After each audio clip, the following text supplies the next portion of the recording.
All right, everybody ready?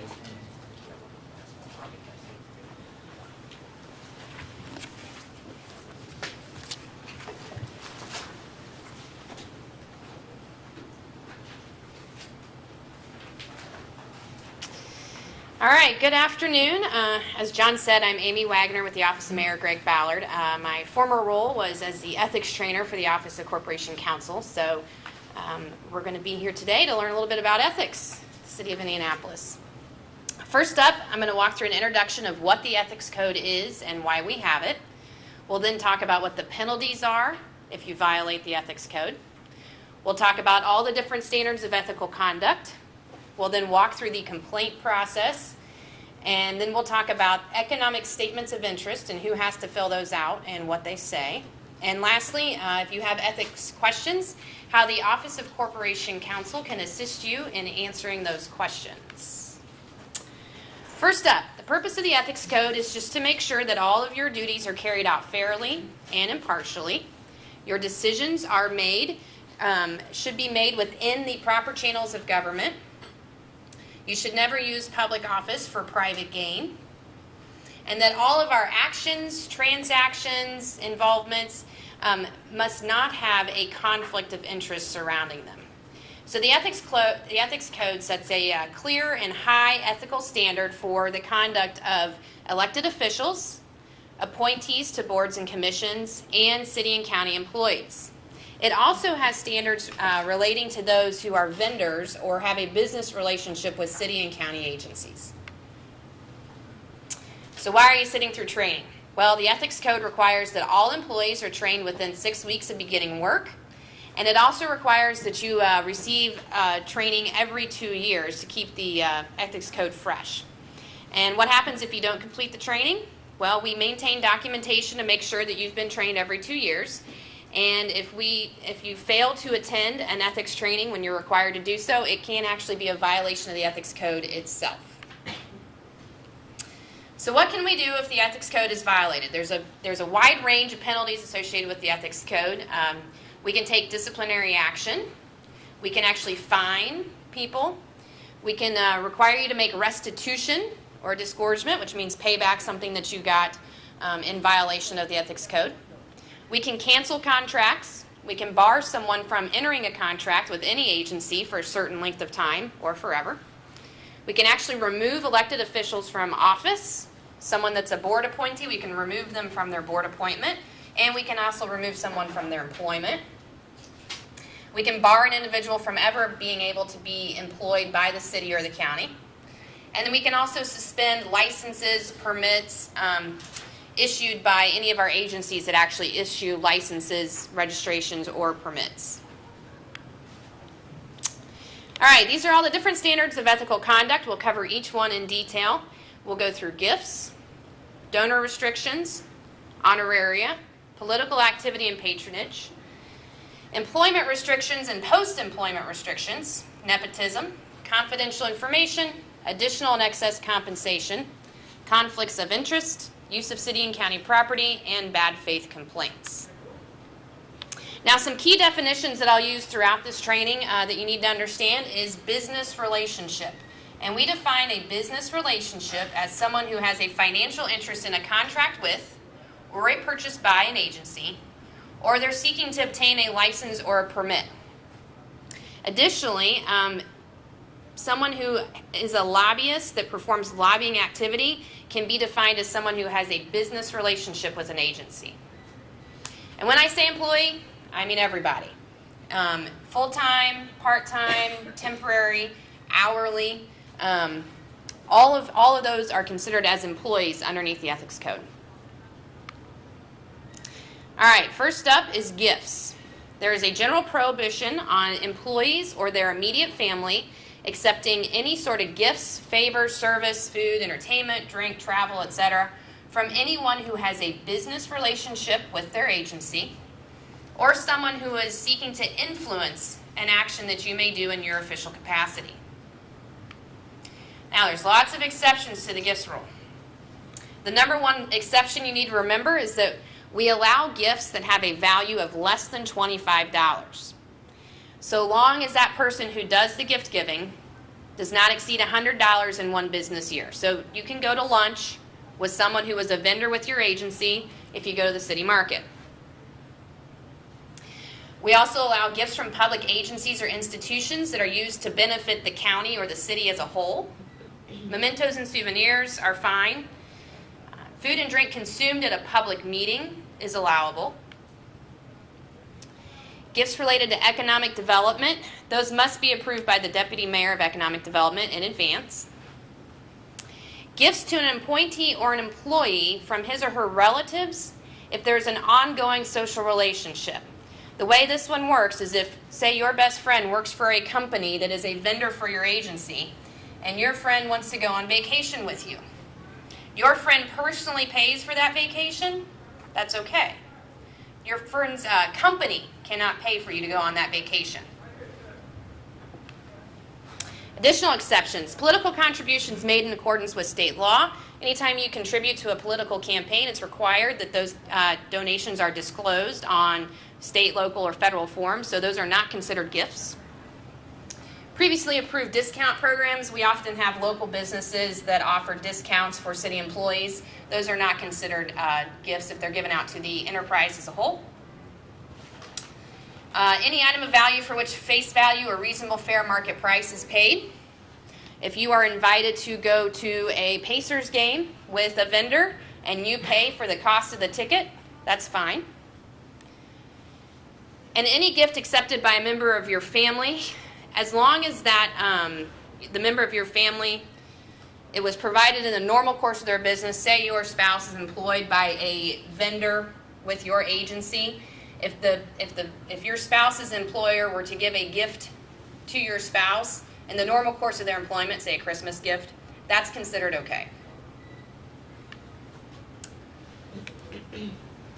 Not only does the gifts rule cover city and county employees and appointees, it also covers people who do business with the city as well.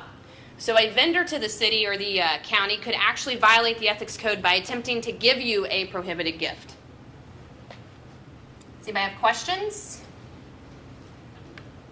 All right, we've got some examples here, and you guys have your names up, so I'll call on you. Example number 1. A vendor you work with on a regular basis brought in homemade cookies for your birthday. Think you can accept those? C. Which one? C. C. Very good. Yes, if the gift giver is not giving you gifts totaling more than $100 a year, homemade cookies probably don't cost much. Example number 2. A vendor you work with on a regular basis sends you a designer leather briefcase for your birthday. What should you do with that?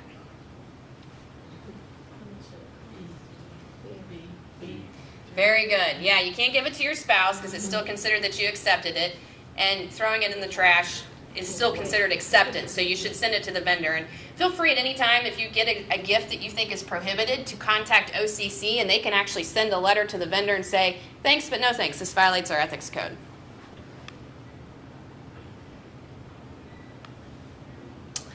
All right, the second standard of ethical conduct is honoraria. And an honorarium is payment of money for an appearance or a speech or an article that you write that you've been asked to do in the course of your business as a city or county employee. So you cannot accept money to go give a speech that you would normally do because of your employment. Now, let's say you're a master gardener, and the Gardening Association of Indiana calls you and says, we'd like you to give a speech to our convention next week, and we'll pay you $500. If that's not a part of your duties, as a city employee, you're just a gardener on the side, you can accept that payment. You just can't accept an honorarium that has to do with your business here at the city. All right, question number 1.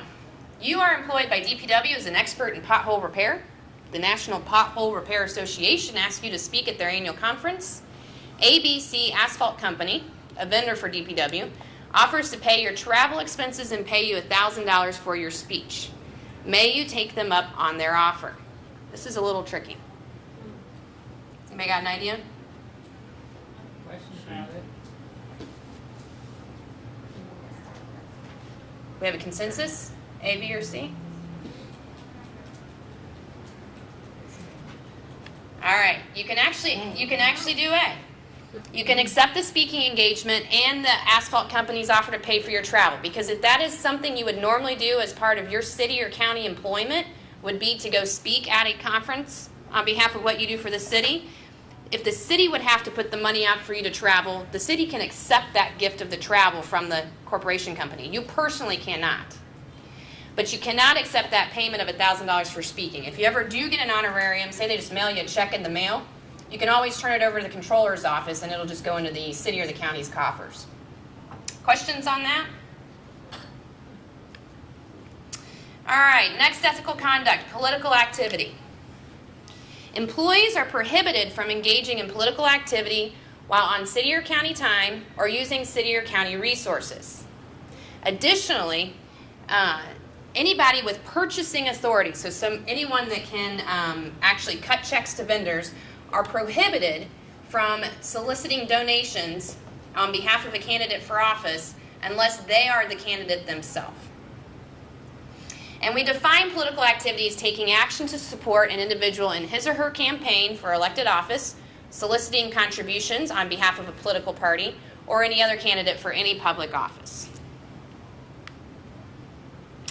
Additionally, we have a prohibition on patronage. No official, appointee, or employee may request or instruct political activity by a person under threat or promise of official action. So you cannot be told that you must participate in phone banking or door-to-door knocking for a political candidate under threat of losing your job. It's your choice if you want to participate in political activity. You cannot be forced to do that. Additionally, employment cannot be offered as a reward for any sort of political activity. Now, we have one exception to this rule. Every 3 out of 4 years, twice a year, we have elections in this county, and we always need lots of people to staff the polls. Election day is often a day off for a lot of city and county employees, so we will request that you help us staff the polls. That's a nonpartisan, somewhat performance, and that's not considered a violation. If a coworker or a supervisor asks if you'll work the polls, that's not considered a prohibition on the political activity. Does anybody have questions on that? All right, example number 1. You work for a city agency. Your best friend is running for office. Can you work on her campaign? Very good. Yes. You can do whatever you want on your own time and not using city or county resources. Employment. Second jobs. You are allowed to have a second job, but there's a couple restrictions that go along with that. First off, don't be at that job when you're supposed to be at this job. Secondly, you cannot take a job that requires you to excuse yourself from your primary responsibilities here. And the best example I've come up with that is that you can't, if you're a firefighter, you can't take a job setting fires, because that would be the opposite of what you're supposed to be doing here. Additionally, you cannot accept any sort of employment that requires you to divulge confidential information that you learn while working here at the city or the county. All right, your next job. This one's a little trickier. Essentially, when you leave employment with the city or the county, you cannot leave this job and go work for a company that has something to do that's considered a particular matter with the job you did here. So essentially, if you were working on putting together a request for proposals in your agency, you cannot leave that agency, go to a company, and then bid on that proposal that you put together. That's a conflict of interest. Now, if you think that when you're leaving employment here that you might have a problem, contact OCC and they can help you work through what your particular matters that you worked on here were and what you'll be working in your next job to make sure there's not a violation. All right, question. You work full-time for a city agency. You need a little extra cash, so you pick up a job at the local grocery store. Does this violate ethical conduct? Does not. Very good. As long as you're working after hours that you're supposed to be here, you should be fine. Nepotism. No official or employee may hire or supervise a relative. And if you think they're a relative, they probably qualify as a relative under the definition. It's brothers, sisters, aunts, uncles, etc. Now, this does not apply to sworn members of IMPD the sheriff's department, or the fire department. And that's because they have their own merit boards, which is a publicly appointed board that determines whether or not they get promotions, raises, things like that. So it's not, what we're trying to prevent is a family member from promoting other family members. Additional and excess compensation is prohibited. No one can pay you to do your job except for the city or the county. Nobody outside can give you extra money to do your job. I've got a question on that one. Say you work for a county agency. Your house is for sale, listed at $125,000 on the market. A vendor who recently submitted a bid on a contract in your agency offers to buy your house for $250,000. Can they buy your house? Very good. Yeah, they can buy your house. They cannot pay you double what it's worth. That would be a violation of the additional and excess compensation rule.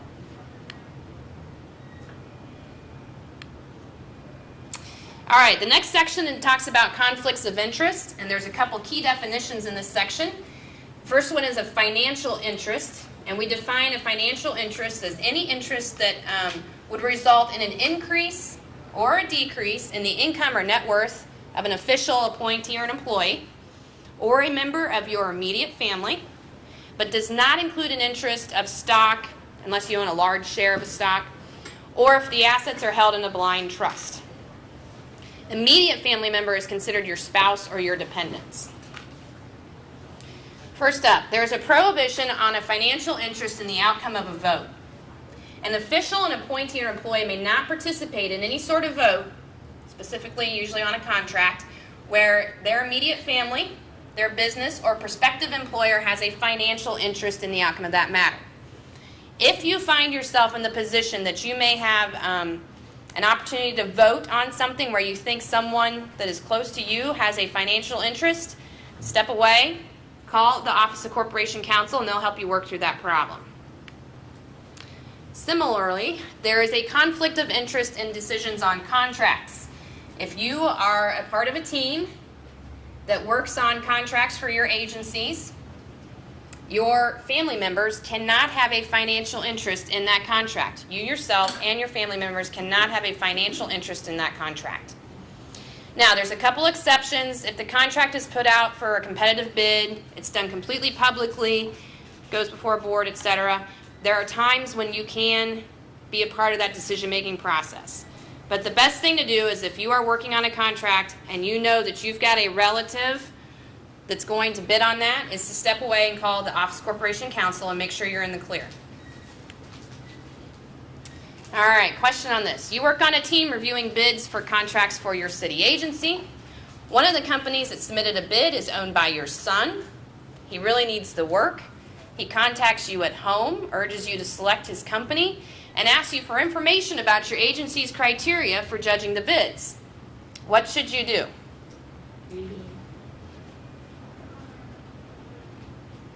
Did I hear somebody say B? Yeah. That is the correct answer. Yeah, you cannot tell him any specifics on the bid except for what's been disclosed publicly. You must recuse yourself from further action, and I would go to the Office of Corporation Counsel and make sure that you're covered and haven't already violated the code by being part of the team. Confidential information. You are prohibited from divulging any sort of confidential information that you learn while you're employed as a city or county employee. Question on that one. Let's say you work for a city agency that handles some confidential information. Your best friend works for a county agency. He enjoys staying informed about current events and offers to buy your lunch all of next week if you give him some confidential information about a particular agency official. May you reveal that information? Very good. Yeah, you cannot disclose that information even though that other person is covered by the confidential information. You can only share if it's for a governmental purpose. Use of city and county property. City and county property is to be used only for official city and county business. Now, we do have a limited use policy, which essentially says that you can use city and county resources so long as they're not being used to conduct commercial activities and are mainly for promoting city or county business. And way I describe this is, if you print off your son's soccer schedule on a work printer, not a big deal. If you own a cake decorating business on the side and you print 1,000 flyers advertising it, then we have an ethics problem. All right, question on that. Your agency pays for you to attend a class to learn a new software program. As part of that class, you receive several manuals. May you keep the manuals for personal use? A, B, or C? Very good. Those manuals belong to the agency. They are not yours for personal use. Obviously, while you're employed here, use them as much as you need. Complicity and bad faith. Complicity means to encourage someone else to violate the ethics code. If you encourage someone else to violate the ethics code, you yourself violate the ethics code. And bad faith complaints. If you file a bad faith complaint, essentially filing a complaint against someone that you know is not to be true, you are violating the ethics code as well. All right, that's the end of the standards of ethical conduct contained in City Code. We will cover briefly here the different crimes that are associated with public officials. First one is bribery. That's a Class C felony. Official misconduct, which is you may not knowingly or intentionally perform some sort of act as a city official or a county official to gain financially. That's a Class D felony. Profiteering from public service, a little similar. That's the post-employment. You cannot leave public service and go work for another company to make a profit. That's a Class D felony. And then the conflicts of interest statute is similar to ours, and that's a Class D felony as well. So not only can we have violations and penalties for you on the city side, there's actually criminal statutes associated with some of our rules. The Access to Public Records Act. This was enrolled by the state legislature in order to open up government to all citizens. As a citizen, you have a right to inspect any sort of documents concerning your government. And as a city agency or a county agency, you'll often get requests for public records. There's a few things you should know. The requester must identify what they're looking for. It can't be kind of a general request. It's got to be somewhat specific. You can choose not to disclose things like investigatory records of law enforcement agencies, attorney work project, things that are considered drafts. You are not allowed to disclose any records declared confidential by state or federal law, trade secrets, social security numbers, things like that. If you receive an access to public records request, be sure to notify your supervisor immediately and get the Office of Corporation Counsel involved, because there's often a window within when we have to reply, so we want to make sure we don't miss those windows for response. And something I like to remind folks is that anything you do on email here within the city or county enterprise can end up on the front page of the Indianapolis Star, because our email is considered an open record. So I always counsel folks to make sure before they hit send that they wouldn't mind it if their grandfather read it on the front page of the Indianapolis Star. Open door law. This is to ensure that all business conducted by city and county government is done in a public forum. This simply sets out rules to follow to conduct a public meeting on notice and how the votes must be taken and things that must be recorded. If you are responsible for your agency's board meetings, you'll learn all about this. Your OCC attorney will assist you on conducting those board meetings. All right, so that was a lot of information. Not sure what to do? Call OCC, 4055, or we have a general ethics account that you can email, ethics@indy.gov. OCC can provide either informal guidance, which is often over the phone or just via email. If necessary, we can do a formal advisory opinion, which would be something on which you could rely if someone challenged whether or not you violated ethics. If you had a formal advisory opinion that said what you were asking to do was okay, you can rely on that. Now, we do publish our formal advisory opinions online, but we remove any identifying information as simply people's names and agencies. So what do you do if you see somebody else violating the ethics code? Call OCC, or call Human Resources before filing. You are allowed, any individual can file complaints, so employees and the general public can file ethics complaints. And all complaints are to be filed with the Office of Corporation Counsel. We have what's called a whistleblower protection written into code. If you file a complaint in good faith, you are protected from being removed from your position, demoted, reassigned, etc. We will protect you if you file a complaint in good faith. Now, a complaint must be in writing. It must be signed. We do not accept anonymous complaints because OCC has to investigate complaints. If we don't know who filed it, it's hard to go investigate. The complaints are then reviewed by the Office of Corporation Counsel and the Ethics Commission. If the Office of Corporation Counsel believes the complaint has merit, they will notify the person against whom the complaint is filed and give them an opportunity to respond to the complaint. The Ethics Commission will be notified of that complaint, and a hearing will be conducted if probable cause of a violation exists. Economic statements of interest.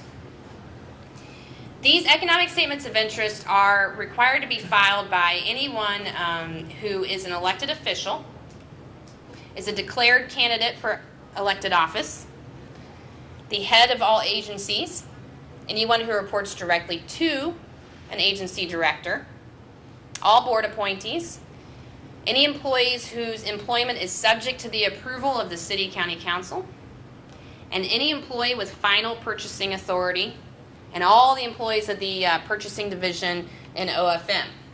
The form simply requires individuals to disclose any sort of financial interest they or their immediate family has with the city or county agencies. You have to file it prior to employment. If you fall under one of those categories of who files, you have to file it prior to employment or appointment, and then yearly between April 1st and May 1st, and then within 60 days of leaving your office, appointment, or employment. All right, quick review. Don't accept gifts from people who want to use your employment to their advantage.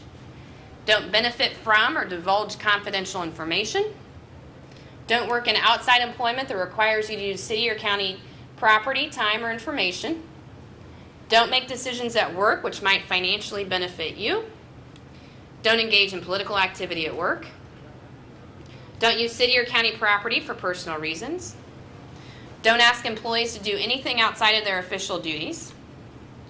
Don't go work for a company on the opposite side of a particular matter that you worked on as a city or county employee. And don't directly hire or supervise your relatives. Once again, there's the phone number and the email address in case you ever have ethics questions. Does anybody have questions right now? All right, thank you for your time.